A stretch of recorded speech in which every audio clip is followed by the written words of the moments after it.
Muito bom dia, meus amigos, sejam bem-vindos. Um abraço para você que está sempre nos acompanhando, nos prestigiando.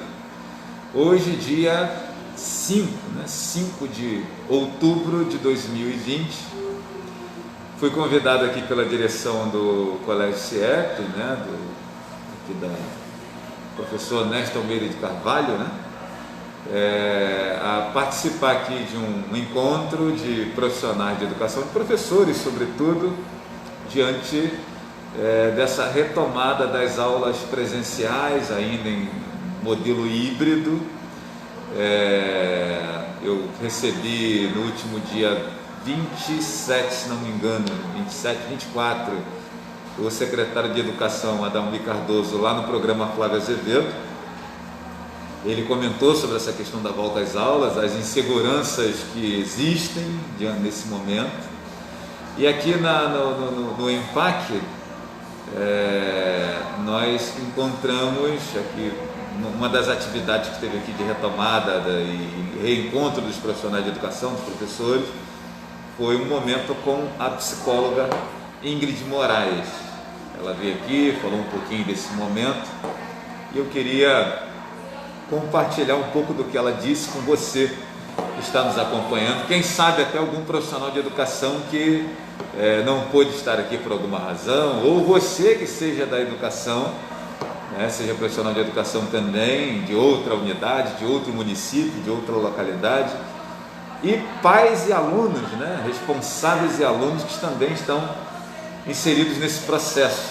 Então eu vou conversar aqui com a Ingrid sobre como enfrentar esse momento de retomada da vida, A pandemia não acabou, a doença segue aí entre nós, ainda vitimando pessoas, não naquela intensidade de 2020, mas ainda fazendo aí as suas vítimas, mas a vida precisa continuar e seguir, E aí, Ingrid, obrigado pela sua atenção aqui,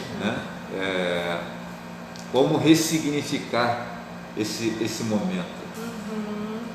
Então, olá a todos, Na conversa aqui com os professores, eu procurei focar nessa incerteza, A gente está num período de incerteza e de muita angústia, mas como é importante lembrar dessa nossa capacidade humana de reconstruir, De retomar as coisas. E é necessário sempre lembrar do diálogo. O diálogo é uma coisa muito importante.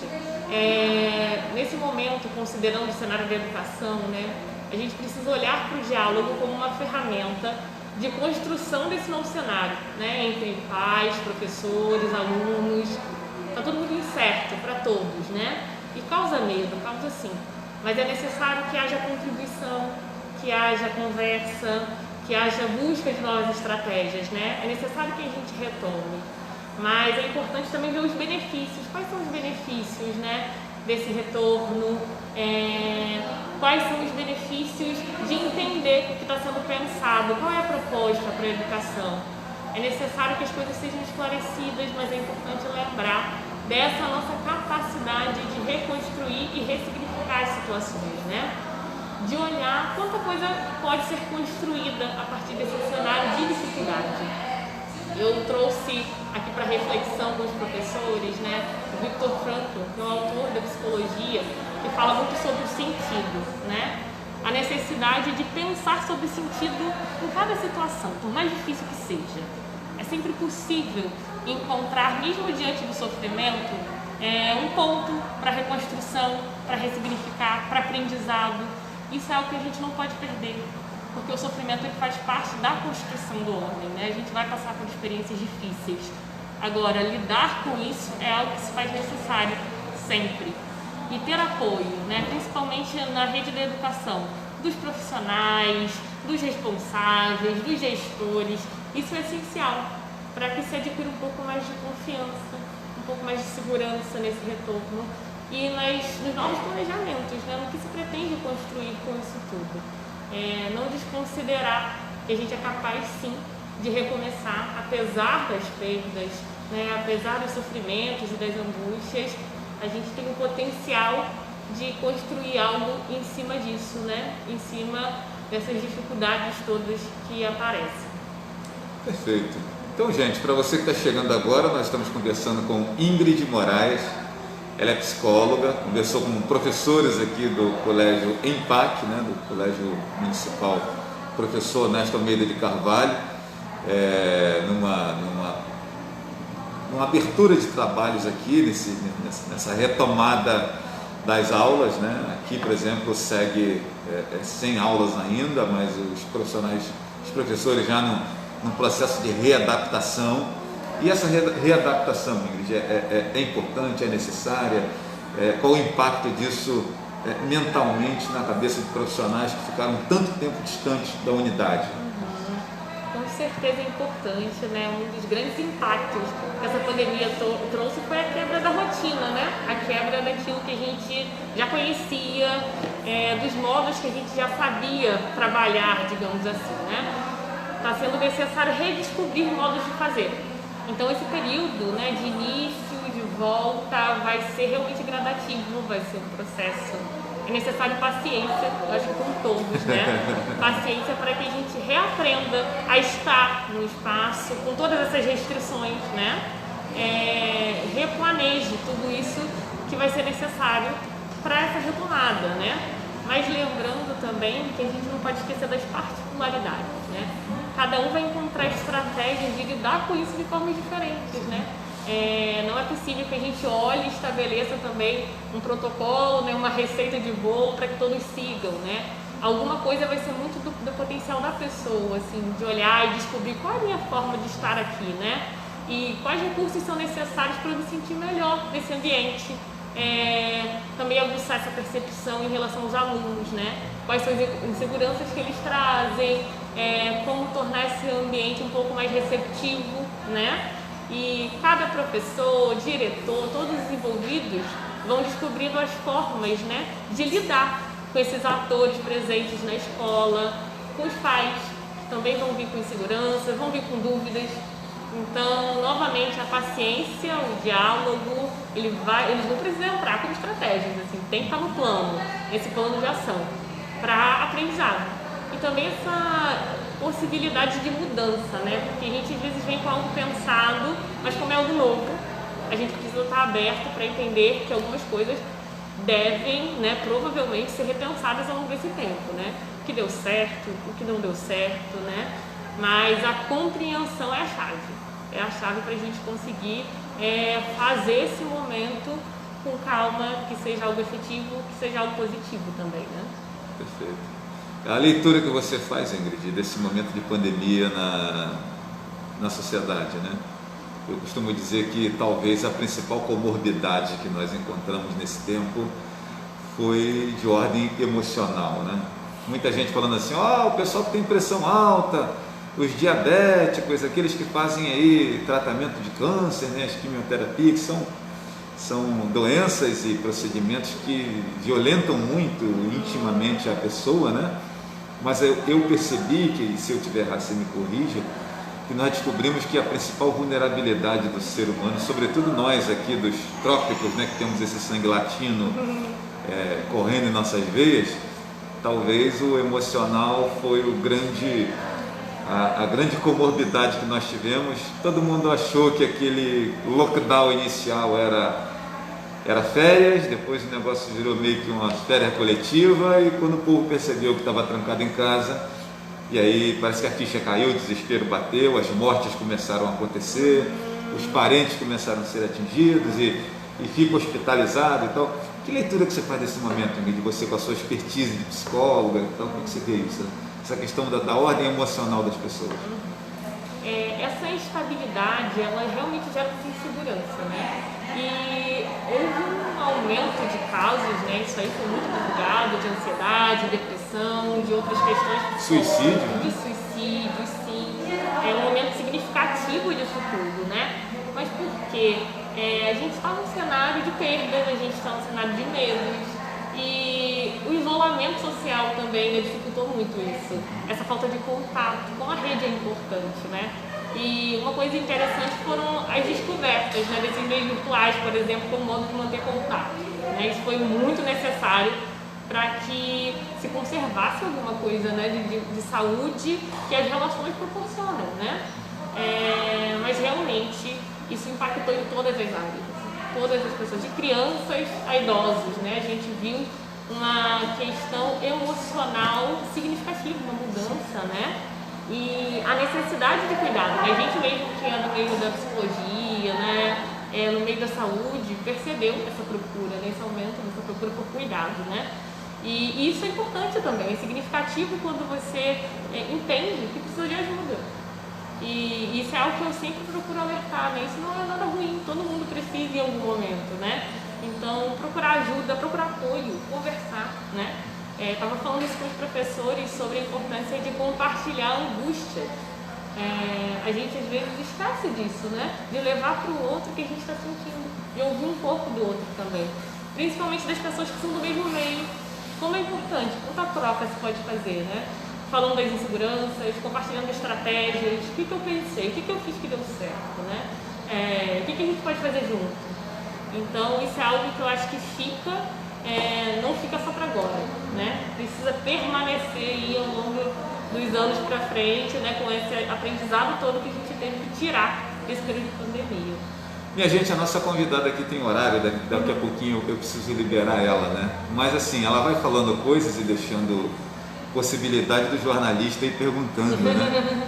E assim, eu gostaria muito que você falasse também do outro lado do balcão.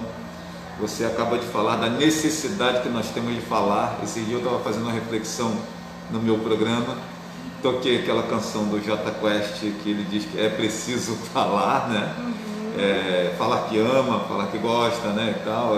E aí abro aqui um parênteses para nós refletirmos sobre como nós sentimos falta do simples abraço e do aperto de mão, né? Mas você estava dizendo essa coisa de abrir o coração, de compartilhar angústias. E assim, eu acho que vale a pena também dizer para as pessoas que nós precisamos estar um pouco mais de coração aberto, sem muitos julgamentos, ao ouvir o amigo abrir o coração, né? Porque por vezes, Ingrid, eu entendo que a pessoa não abre o coração, não compartilha aquela angústia, aquela dificuldade, porque fica com medo de ser julgado e o outro que vai ouvir já vai inventar um mexerico. Conversei com a Ingrid ali, o negócio tá feio lá, hein? Tá brigada com o marido, não se dá com o pai, com a mãe, e que não sei o quê, disse que vai largar tudo. E as pessoas, em vez de ouvirem a sua história para te ajudar, saem dali deturpando, contando situações e tal. Não tem uma escuta, não é profissional, mas assim, uma escuta amiga, né? No sentido de perceber que ele está ali ouvindo para ajudar aquela pessoa. Fala um pouquinho sobre esse outro lado do balcão. Você falou da necessidade de falar. E o comportamento de quem está ouvindo. Vamos falar desse cara agora. Isso é essencial, né? A gente tem que lembrar que todos nós devemos fazer esse acolhimento, né? E acolher é ouvir realmente o que o outro traz, né, de angústia, sem esse julgamento, como você falou. Porque a gente não tem como ter certeza do que está passando com o outro, né? De saber de todo o contexto. Então, cada um vivencia isso de uma forma diferente. A partir das suas experiências de vida, a partir dos suportes que encontra. Enfim, é necessário que a gente esteja aberto para ouvir, tentar entender a partir da perspectiva do outro, né? E oferecer ajuda na medida que for possível. Às vezes a única ajuda possível é ser ouvir mesmo, né? Mas como isso é necessário? De sentar e disponibilizar um pouco do seu tempo, né? Para poder ouvir o que o outro está passando. Isso todos nós podemos fazer, né? Às vezes é mais fácil falar, e na hora de parar para ouvir é difícil, né? Mas como isso é importante, principalmente para os nossos. Às vezes a gente esquece de fazer isso em casas, né? Com as pessoas que estão do nosso lado, que às vezes precisam falar e não conseguem, né? A gente acha que precisa fazer isso às vezes com de fora, né? Alguém que chega e pediu para que eu escute, né? E esquece que às vezes a esposa, o filho estão precisando falar, né? E nesse período em que a convivência familiar foi um pouco mais intensa, né? Às vezes os conflitos prevaleceram mais do que a escuta. Mas é importante a gente treinar, é um exercício mesmo, né? Essa escuta às vezes é difícil, mas exercitar isso é essencial, né? E nesse período a gente ainda precisa manter, vai precisar manter.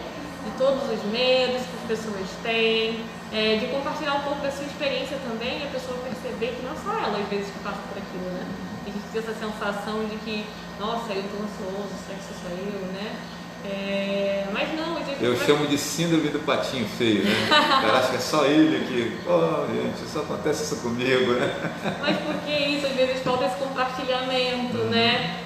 Falta esse conseguir falar e também conseguir escutar. Então isso aí é essencial e é outra coisa que a gente precisa levar para a vida, né?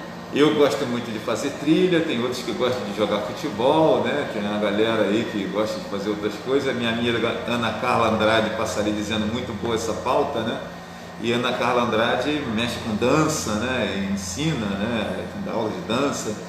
É importante escolhermos de repente alguma coisa, talvez aprender a tocar violão, sei lá, dançar, fazer uma trilha, pedalar, né? Parece que a galera que conseguiu encontrar novas atividades nesse tempo de pandemia e resistiu um pouco àquela dica do fique em casa, mas teve cuidado, mas fez alguma coisa. Parece que essa moçada conseguiu se reconstruir melhor, ressignificar melhor a vida. É isso mesmo, a impressão minha? Com certeza, isso em qualquer tempo, assim, né? Se dedicar a coisas que você gosta, né? Que sejam saudáveis, até de aprender novas coisas, né? Você falou, por exemplo, de estar em casa, mas quanta coisa as pessoas descobriram que era possível aprender de casa, né? Algo que gostaria de começar a fazer, até atividade física, né? Algumas pessoas relataram não costumavam fazer, mas em casa... Tem gente que começou a fazer defumado e hoje está vendendo, né? Doces, compotas, etc. Muitas coisas foram aprendidas e como é importante a gente conseguir olhar para isso, né? Para os aprendizados.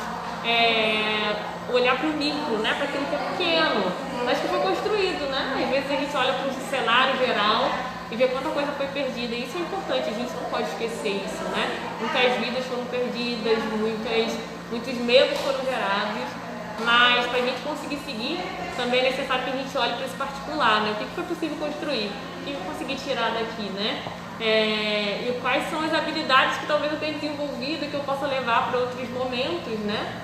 Então todo momento tem algo a ser avaliado e a ser construído com ele também. Isso é algo que a gente não pode perder de vista. Perfeito. Minha gente, finalizando aqui a nossa conversa, né, com a nossa psicóloga Ingrid Moraes, eu queria que você deixasse uma mensagem final para as pessoas, né, sobre como reagir, deixa eu usar esse termo reagir, né, de reação, né? Toda ação gera uma reação. A ação aconteceu, que é a pandemia, a doença, né? Tudo que vê.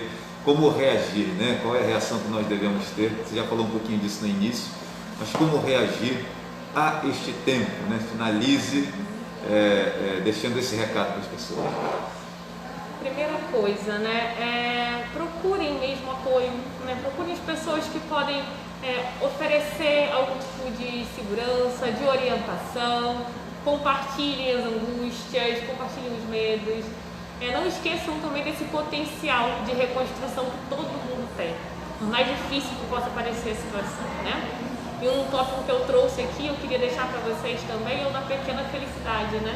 Que é você olhar e conseguir encontrar as coisas simples, talvez cotidianas, que tragam essa sensação de felicidade, de realização.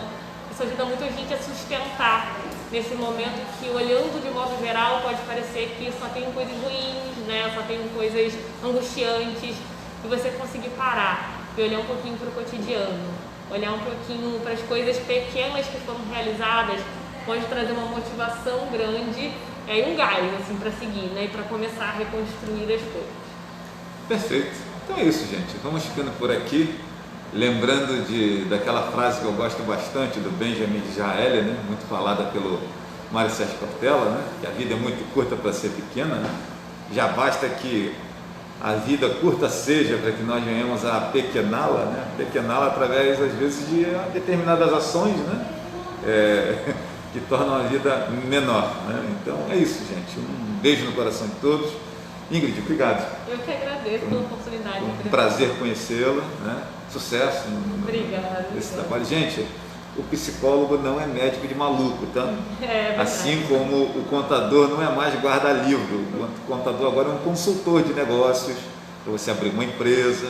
E o psicólogo não é médico de maluco. Ele é um cara que ajuda você a botar a cabeça em ordem, né? E todos nós estamos precisando nesse mundo pós-contemporâneo, né? Colocar a cabeça em ordem por causa da vida. Nós ontem ficamos sem WhatsApp, Facebook, Instagram, e quase todo mundo ficou maluco com isso. Sinal que estão precisando botar a cabeça em ordem. É isso, gente. Um abraço grande, um beijo no coração, um bom restante de terça-feira. E daqui a pouco mais eu estou ao vivo lá na rádio, no programa Flávio Azevedo, a partir das 3 da tarde. Hoje recebendo o secretário de Educação de Tanguá, Luciano Lúcio, vai estar lá conosco. Valeu, gente. Um abraço. Tudo de bom.